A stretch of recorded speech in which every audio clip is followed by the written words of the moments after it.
How many of you find that one day morning when you get up without any reason, you're just feeling ugly for no reason? If it is happening even at least 2-3 times a year, if it is, then you must do certain things before you go to bed. It's very, very important. Because unconsciously, you need to understand this, you can incubate a lot of either negative things or positive things in sleep. Either pleasantness or unpleasantness, you can incubate very effectively, uninterrupted in sleep. You can also incubate it in the day, but there are so many interruptions, it doesn't happen very efficiently. But if you have a tendency to go to bed in a certain way and you wake up in the morning really nasty for simply no reason, that means you're incubating things in the night very efficiently. Bad eggs. This is not just about psychological disturbances, it can cause major physiological problems over a period of time. It's important that you eliminate these things from your life.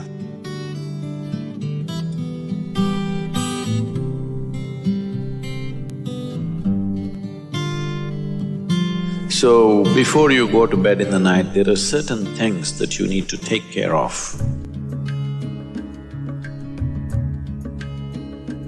It's best if you're eating meat and other kinds of meals, you eat at least 3 to 4 hours before you go to bed. The digestion is over.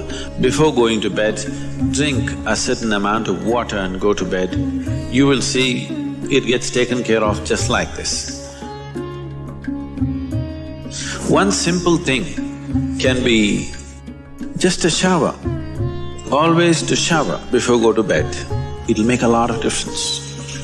In this weather, maybe cold showers are difficult, so you go for lukewarm showers, don't go for hot showers in the night. Go for lukewarm showers, it makes you alert. So you will think, oh, I cannot sleep. It doesn't matter, you will sleep 15-20 minutes or half an hour later, but you will sleep better because it will take away certain things. When you shower, it is not just the dirt on the skin that you're taking away. Have you noticed if you're very tense and anxious, whatever, just a shower, you came out, it feels like almost the burden has been taken away from you? Have you not noticed this? So it's not just about washing the skin, a whole lot of things happen when water flows over your body. This shower is a very rudimentary buddhi shuddhi because over 70% of your body is actually water. If you run water over it, a certain purification happens, which is beyond cleaning the skin. One more thing if you want to do, you just light an organic oil lamp, a cotton wick, some oil, anything. What do you use here? Normal cooking oil. Linseed oil, rice bran oil or sesame oil, what do you have? Olive oil, fine. Any organic oil with a cotton wick, just burn one little lamp somewhere in the room where you sleep. You will see these things will completely disappear. If you can bring in a chant or there are nightly practices, yogic practices, before you go to bed, sit on your bed and do this practice. If you want to do Isha Kriya, it's available on the net. Generally, in India, they told you should not put your head to the north and sleep. You're aware of this? If you put your head to the north and sleep during the night when you're in horizontal positions, then slowly the blood will get pulled towards your brain. When there is too much circulation in the brain, you cannot sleep peacefully. If you have any kind of, inherently weak aspects in your brain, or if you're of old age, you could die in your sleep. One can have hemorrhage because extra blood is trying to enter the brain, where the blood vessels are hair-like. Something extra is being pushed because of the magnetic pull. When you're in a vertical position, this is not so. The moment you become horizontal, this pull on the head is so strong that slowly the blood tries to move towards the brain. So to avoid this This is true only in the northern hemisphere. If you go to Australia, you should not put your head to the south. If you're in India, you should not put your head to the north. You can put it any other way, it's okay. Keep this in your mind, that you are truly a mortal, okay? Not in words, really. You could fall dead right now. You may be young, you may be old, it doesn't matter, you can fall dead right now. Yes or no? Before you go to bed, sit on your bed and think this is your deathbed. You have just 1 more minute to live. Just look back and see, what you have done today, is it worthwhile?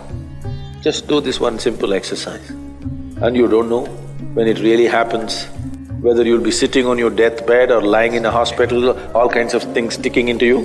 Who knows how it'll happen? But enjoy this every day, that you will sit on your deathbed, look back and see, today, the way I've handled these 24 hours, is it worthwhile? Because now I'm dying. If you do this, you will live a worthwhile life, believe me. So every day in the night, all of you should do this before you go to bed.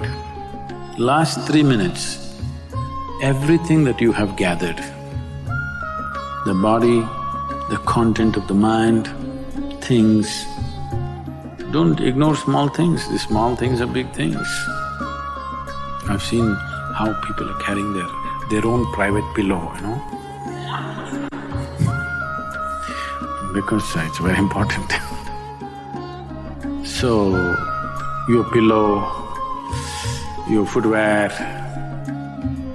if you have relationships, everything that you have gathered, keep it aside, sleep.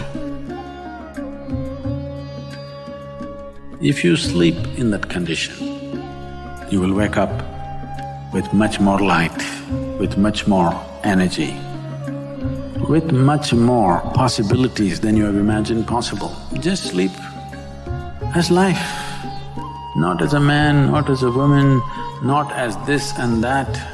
Keep everything down, simply.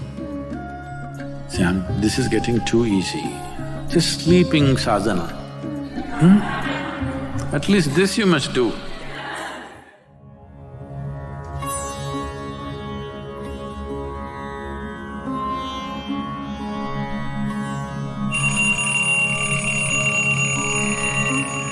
So what kind of sounds come awake to will determine the context of the day and the future of your life in many ways.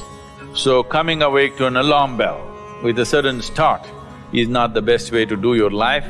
It is best that if you need a certain amount of sleep, if your body right now, because of the kind of food that you consume and the kind of thoughts and emotions that you process within yourself, accordingly you may… and the level of vibrance that you have managed within your body will determine how much sleep you need. Let us say you need let's say you need 8 or 12 hours of sleep.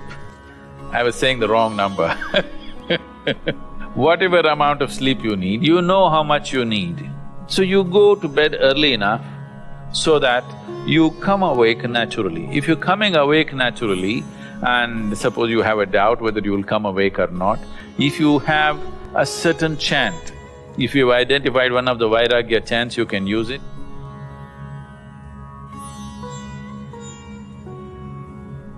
Physiologically, one important aspect of you is your heart, the pumping station for your blood circulation, which pumps life across the body.